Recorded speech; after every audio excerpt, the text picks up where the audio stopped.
Eh bien bonjour à tous, c'est Aquabio, bienvenue sur la chaîne. On se retrouve pour une nouvelle vidéo. Nous allons voir ensemble comment reproduire ces apistogramma borrelii. Allez, c'est parti, on commence tout de suite. Donc, dans un premier temps, on va parler un peu de d'où viennent ces poissons. Donc ce sont des poissons originaires, déjà ce sont des apistogramma, donc originaires d'Amérique du Sud. C'est des petits poissons d'une taille d'environ à l'âge adulte, 5 à 6 cm pour le mâle et un peu plus petite pour la femelle, 4 à 5 cm. Pour différencier le mâle de la femelle, c'est assez facile, hein, ils n'ont pas la même morphologie, ils ont des couleurs différentes. Je vous afficherai des images, vous verrez, c'est relativement simple. Euh, Ce sont des poissons dits faciles de maintenance. Voilà, donc parmi le genre Apistogramma, on retrouve les borrelii qui sont relativement faciles à élever, donc qui est accessible pour les débutants, hein, moi je suis un débutant par exemple. C'est pourquoi j'ai choisi cette espèce. Ils sont faciles, pourquoi? Parce qu'ils acceptent une large possibilité au niveau des paramètres d'eau. C'est-à-dire que pour ces apistogramma, il est possible d'avoir un pH entre l'acide, donc 5,5 jusqu'à neutre, voire légèrement basique, hein, donc 7, 7,5.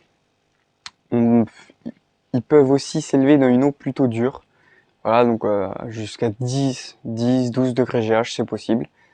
Maintenant, il faut privilégier une eau plutôt douce, hein, à 5, 6 degrés GH, c'est l'optimal, je pense. Le KH, c'est pareil, un KH plutôt faible, certes. Voilà, aux alentours de 4, c'est plutôt bien. Alors, qui dit apistogramma dit cyclidé et dit donc territorial. Ce qui veut donc dire que c'est des poissons qu'il ne faut pas mélanger entre espèces. À part si vous avez un aquarium d'au moins 100-120 litres, je pense, pour mélanger deux espèces différentes d'apistogramma. Parce que c'est très territorial, ça chasse beaucoup, on va en reparler après. Et c'est un comportement très intéressant. Donc il faut aussi savoir que pour cette espèce, 50 litres, c'est le minimum, on va dire, mais ça se passe très bien dans un volume de 50 litres. C'est ce que moi j'ai justement pour cette espèce.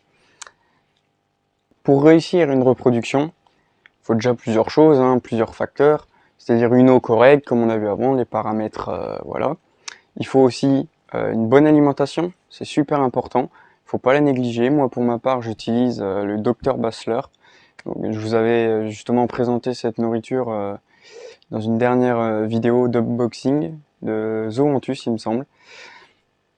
Et honnêtement, ils aiment vraiment bien, il n'y a pas de problème là-dessus. Dès que je leur mets les petits granulés, ils foncent dessus.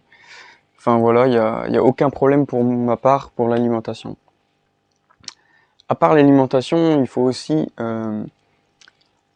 mettre dans l'aquarium, on va dire, à disposition beaucoup de cachettes. C'est-à-dire, voilà, la femelle a tendance à pondre de manière dans des endroits cachés, voilà, dans des petites grottes, tout ça.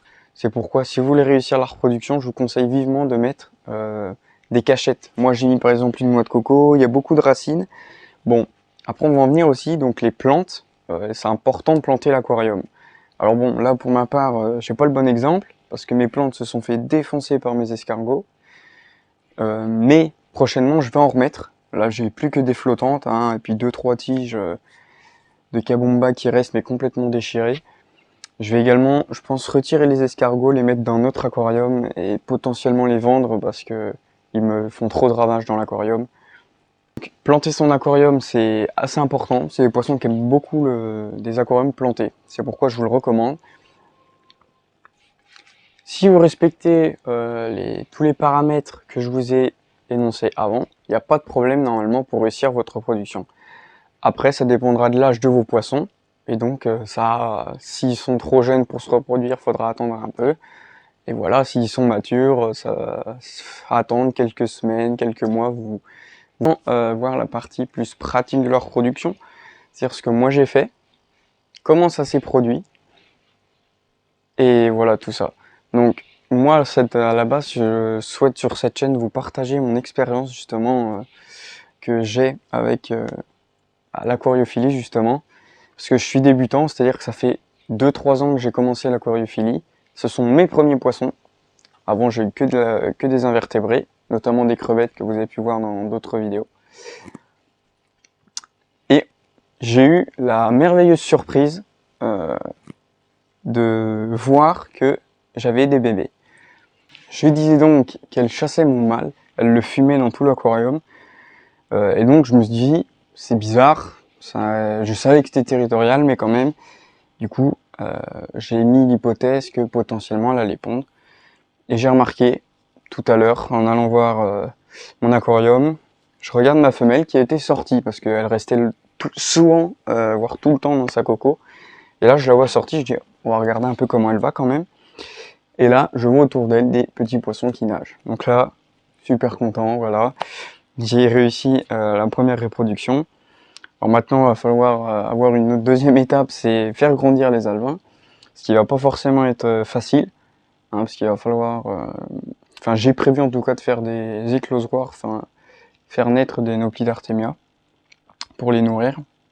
Enfin bon, je vais vous expliquer comment moi j'ai fait. Donc honnêtement, j'ai pas fait grand chose, hein. Voilà, j'ai cet aquarium, donc je vais vous donner les paramètres de mon eau. Donc moi je suis aux alentours, mon pH, je suis acide, aux alentours de 6,5.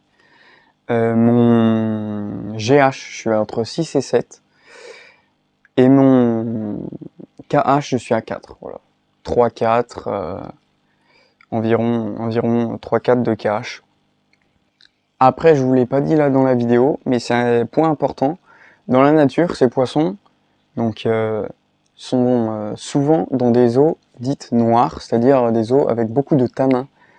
C'est-à-dire beaucoup de matière organique biologique due à la décomposition des feuilles, des arbres et voilà tout ce qui est naturel qui se décompose dans l'eau et ça émet beaucoup de tanins. Et en fait, c'est comme du thé.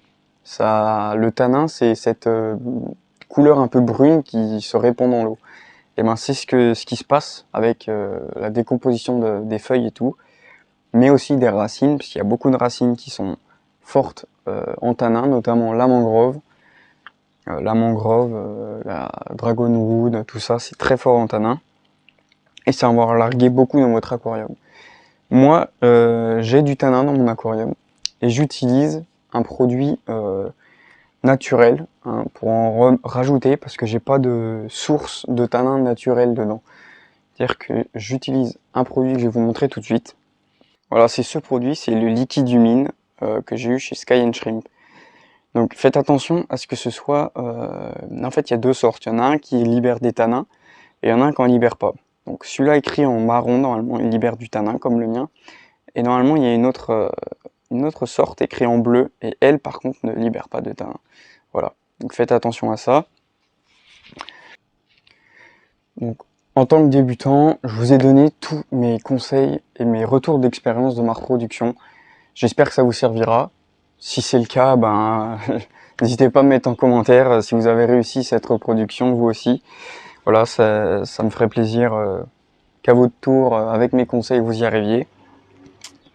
Maintenant, voilà, je suis débutant, j'ai encore beaucoup de choses à apprendre, et j'ai beaucoup de choses à apprendre certainement de vous. C'est pour ça, n'hésitez pas à me dire en commentaire si vous avez des points, des choses où je me trompe, il n'y a aucun souci, tant que ce sont des commentaires constructifs, il n'y a aucun problème. Sur ce, c'est la fin de cette vidéo. Donc, normalement, la semaine prochaine, on va reparler donc, de cet aquarium, des bébés, tout ça. Mais je vais vous parler plus en détail des bébés. Et on se retrouve la semaine prochaine, dimanche 18 h. Allez, salut!